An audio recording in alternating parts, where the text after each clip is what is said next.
Hello guys, good morning, welcome back to my new blog. আজকে হচ্ছে 9 তারিখ, 9 June. আর তোমরা হয়তো এতক্ষণে সবাই জেনেই গিয়েছো যে আজকে আমার বার্থডে।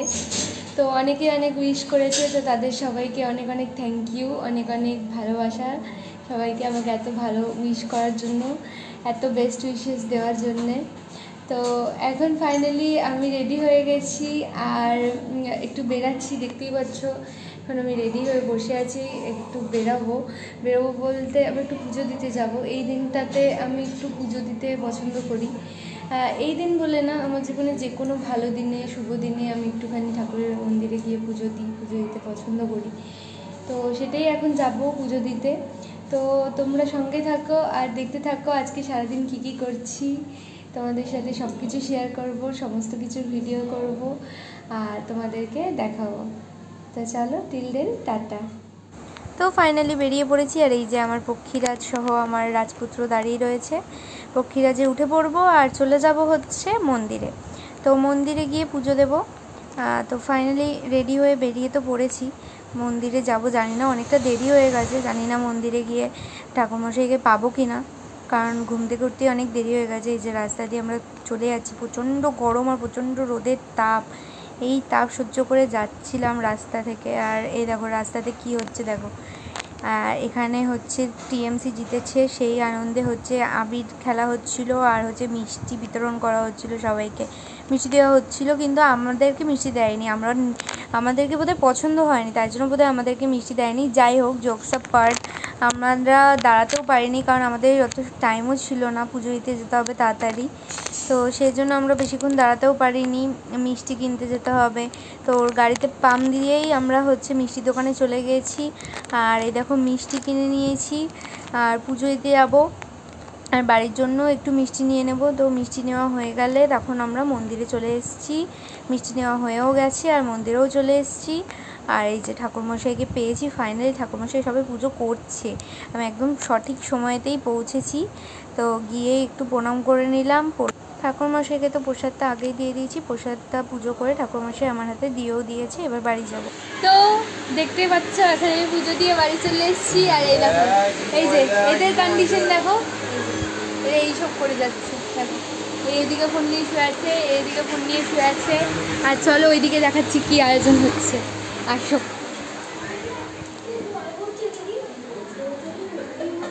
এই যে এই যে এইদিকে সব ঠিকঠাক,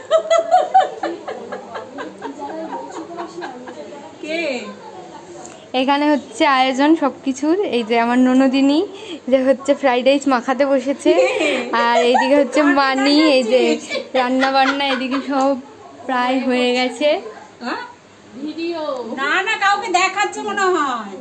চলো টাটা, আবার পরে। তো তারপরে দেখো আমাকে বার্থডে স্যাশেটা পরিয়ে দিয়েছে, বার্থডে গার্লের স্যাশেটা, আর এবার হবে হচ্ছে কেক কাটা। তো আমাকে কেক কাটার জন্য ঘরে ডাকছে। আর এই দেখো এইদিকে কেক কাটার আয়োজন হচ্ছে। আমার বর গলায় গামছা দিয়ে ঘুরে বেড়াচ্ছে, এত খাটনি পড়ে গেছে বেচারা। অ্যাকচুয়ালি ওই দিনকে খুব গরম ছিল, তাই বাড়িতে এত লোকজন, এত কিছু আয়োজন করতে সবারই খুব খাটনি হচ্ছিল, খুব কষ্টও হচ্ছিল, কারণ প্রচণ্ড গরম ছিল। আর আমাদের ওপরে তো ভীষণ গরম। এই দেখো আমাকে বার্থডে স্যাশেটা পরিয়ে দিচ্ছে, বার্থডে গার্লের স্যাশেটা।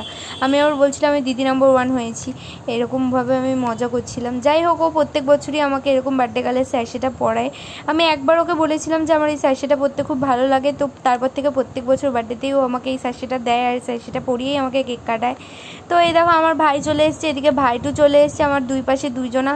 আর এই যে উনি আমাকে মোমবাতিটা জ্বালিয়ে দিচ্ছেন। তো ফাইনালি কালকে রাতে তো একটা কেক কাটা হয়েছে, তোমরা দেখেইছো।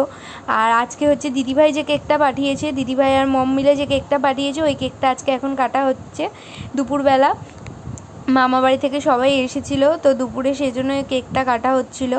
আর এই যে আবার দেখো, আবার হ্যাপি বার্থডে ভাইয়ের চোখে দেখো ওই যে মোমবাতিটা জ্বলছিল, ওই মোমবাতির একটা আগুনের ছিটে গিয়ে লেগেছে ওর চোখে, তাই জন্য ও তাকাতে পারছিল না ঠিক করে। তো যাই হোক, তারপর ফাইনালি কেক টেক কাটা হলো, আর এই যে সবাইকে কেক খাওয়ানো হচ্ছিল, আর সবাই মিলে অনেক আনন্দ হই হই করা হচ্ছিল। কিন্তু সব কিছুই ঠিকঠাক ছিল, বাট এত গরম ছিল, এত গরম ছিল, সবার খুব কষ্ট হয়েছিল। দেখো কত বড় করে করে কেক কাটছে, দেখেছো? আমার জন্য একটুও কেক বাঁচিয়ে রাখবে না মনে হচ্ছে এরা। যাই হোক, তারপরে সবাইকে আমি একটু আস্তে আস্তে করে কেক খাইয়ে দিলাম। এদিকে সবাই দাঁড়িয়ে রয়েছে, এই যে মানিকে একটু কেকটা খাইয়ে দিলাম, সবাই ভিডিও করে দিচ্ছিল, মানিও ভিডিও করছিল। তো তারপরে এই যে মাকে খাইয়ে দিলাম, তারপরে এদিকে হচ্ছে বাকিদেরকেও কেক খাইয়ে দিয়েছি, যে মাও আমাকে একটু কেক খাইয়ে দিল।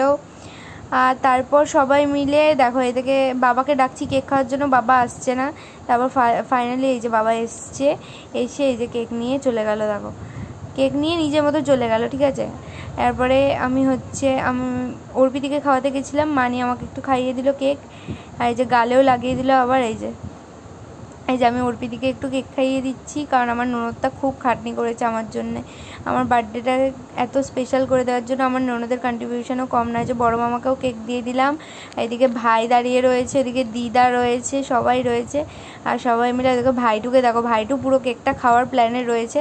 যাই হোক, ও কাউকে না দিয়ে কেকটা খাওয়ার আগে চলো আমরা সবাই মিলে কেকটা খেয়ে নিই। তারপরে দেখো আমাকে খেতে দিয়ে দিচ্ছে সাজিয়ে গুছিয়ে। দেখো এখানে রয়েছে ফ্রাইড রাইস, ফুলকপি আলু কষা, চিকেন কষা, চাটনি, দই, মিষ্টি, স্যালাড।